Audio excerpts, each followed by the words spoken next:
Howdy folks, my name is Endor, and in just a few days, Monsters at Work Season 2 premieres on Disney Channel. And something you may not know about me is that the Monsters Inc. franchise is one of my favorite franchises of all time. The original film is basically my favorite movie ever, rivaled only by the likes of Song of the Sea, which is a masterpiece in every sense of the word. I will never not be salty that Big Hero 6 won over it in the 2015 Oscars.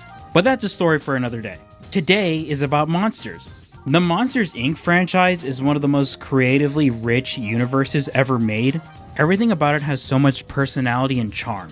Even at its weakest, it's really good. Monsters University is one of the only movies from the Pixar sequel era to be highly praised and enjoyed. Even more so now than it was when it was first released. So when we got news that a Monsters Inc. show was being produced for Disney's planned streaming service, people like me were of course hyped. Then, in early 2021, we finally got news regarding the show, which we now know as Monsters at Work, a show following the newly graduated monster, Tyler Tuskman, who unfortunately starts working at Monsters Incorporated immediately after the shift to Laugh Power. And Tyler was destined to become a scarer, even outdoing Sully's record in the scare simulators. So now, with a new dream to become a jokester, he's temporarily reassigned to the Monsters Incorporated facilities team, also known as MIFT. And let's just say the monsters at MIFT are a little bit crazy.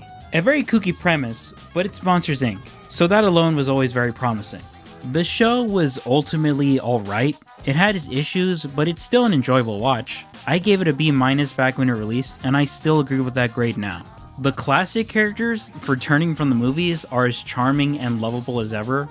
Mike, Sully, Celia, basically anyone you can remember from the previous movies are just as great as their past selves. The new characters are wild and weird, but that's also part of the writing, and just like in the show with Tyler, you also eventually warm up to them. And I love them all very much. Val, Duncan, Fritz, friggin' Cutter too. They're great. I love them. The animation also is friggin' amazing. I mean, there are some shots where it looks a little weird in terms of movement, but visually as like a whole, not really a spectacle, but just visually it looks phenomenal, especially back in 2021. Like, that was the biggest selling point I remember people talking about when they knew about Monsters at Work. Just the fact that the animation looked really high quality and was rivaling the likes of even the past movies, but only missing really the lighting. If the lighting was high definition or whatever, high quality lighting, then it would be amazing. The new character designs are also pretty great. Like, they're all colorful and unique, especially Duncan. Duncan has my favorite design of the new cast. Fritz's friggin' Baku looking thing, and that's great. He's a fat Baku. Tyler, I remember this from back when the show released. I don't remember where it's from. I don't even know if I came up with it or not, but it's just Tyler is such a white bread monster, and it's hilarious. And the world building is absolutely peak in this show. Everything from the show only adds to the original movie's lore, and it's so cool. MIFT as a concept are the monsters who take care of all the machinery in the factory. And we think about it, we never really got any definitive answers as to how the factory could have run possibly without a dedicated team of engineers. And now the show gave us that. Now we understand how all the machinery can keep running smoothly. There's an entire team for it. They also recontextualize the banishment of Abominable, because if you think about it, Abominable being banished for being such a nice, sweet monster, it's like, why was he banished in the first place? Monsters University tried to sort of throw in a throwaway line of him tampering with the mail, so that's why he was banished. But that was just kind of a one-off joke. It doesn't mean that's actually why he was banished. And I'm not going to spoil what the reason was for his banishment, but it's such a cool world-building thing, and also very sad too, kind of messed up. And we also finally get to see the harsh transition from screams to laughs. Because in the original Monsters Inc., it looks like it was a smooth transition. Because, oh wow, going from scaring to laughs. Laughs are 10 times more powerful. That means that it's going to be easier to get the energy. But the thing is, every monster that they had is skilled in scaring specifically.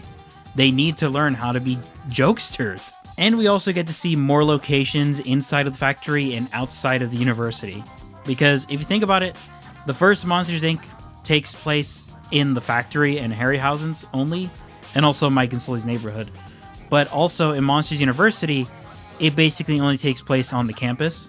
So now, in Monsters at Work, we get to see even more places in the Monsters world, which is really cool. And also really nice touch that I remember loving, and I feel like you could look it up if you want to. The ending scene of Monsters at Work mirrors the ending scene of Monsters Inc. And not just because it takes place in the same, time, because obviously it does take place in the same time. Monsters at Work ends at the ending scene of Monsters Inc. But when you have the two scenes playing side by side, they actually have the same structure, the timing, the fade-ins, fade-outs. It's really well done and also very lovingly done. Anyway, but even if the show was enjoyable, it wasn't really a sequel. It was more like, I guess, a half-quel, like Lion King 1.5, because it takes place during the events of Monsters Inc. But Season 2 finally has the opportunity to give us the Monsters Inc. sequel we've always wanted. We finally get to see what happens after the events of Monsters Inc. Because, in case you haven't realized, despite all the Monsters Inc. content we've gotten over the years, we've never actually gotten to see what happens after the first movie. And judging from the trailer, there's a lot that they're teasing that I'm very excited to see the potential of. First of all, it's showing that Tyler isn't getting respect from being a jokester.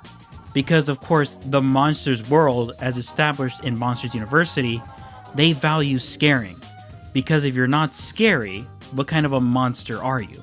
And Tyler, graduating as a top scarer, but then becoming a jokester, after graduation, as you can guess, monsters aren't quite as proud of him as they probably should be.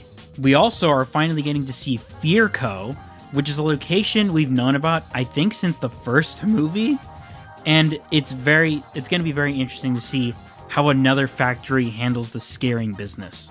And it looks like in Fear Co., we're seeing the return of Johnny Worthington, Chet, and Claire Wheeler, which is also really cool. More returning characters. And Johnny being, I guess, I don't know if he's the CEO of Fear Co., but I guess a top person, a top monster at Fear Co., is also a really interesting touch, knowing that he was one of the top scarers in Monsters University. We're also finally going to get more of a moral discussion about the ideals of scaring children for energy, because in Monsters Inc., we see that Sully understands scaring children was always wrong, even without the scream extractor, because it's torment for children, really. And going from scares to laughs was a much... Not more so from a moral standpoint was really great, other than energy standpoint.